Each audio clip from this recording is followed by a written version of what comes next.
दिल्ली में हुए दंगों को लेकर सोशल एक्टिविस्ट नदीम खान ने बड़ा खुलासा किया है। नदीम खान ने कहा कि दिल्ली दंगों के दौरान तत्कालीन उप मुख्यमंत्री मनीष सिसोदिया से मदद के लिए मिलने गए। उन्होंने मदद करने से मना कर दिया था। उसके बाद नदीम खान ने कहा कि सर आप एक ट्वीट कर दीजिए।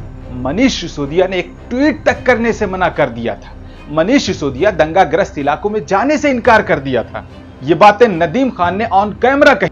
सोचिए, जो व्यक्ति शिक्षा की बात करता है उनकी शिक्षा यह है कि दिल्ली के लोगों के घरों को जलता हुआ वो देखता रहा और मदद करने से मना कर देता है। उसके बाद नदीम खान ने कहा कि हम निजामुद्दीन पुलिस स्टेशन में ज्वाइंट पुलिस कमिश्नर से मिलने गए और 1 घंटे तक मदद की गुहार लगाते रहे, वीडियोस दिखाते रहे। हम कह रहे थे कि सर इन इलाकों में पुलिस भेजिए, लेकिन ज्वाइंट पुलिस कमिश्नर सिर्फ टाइम पास करते रहे, उन्होंने भी मदद नहीं की। सोचिए, जब राज्य का मुख्यमंत्री, उप मुख्यमंत्री और ज्वाइंट पुलिस कमिश्नर ही दंगा नहीं रुकवा सकते तो आखिर दंगा कौन रुकवाता।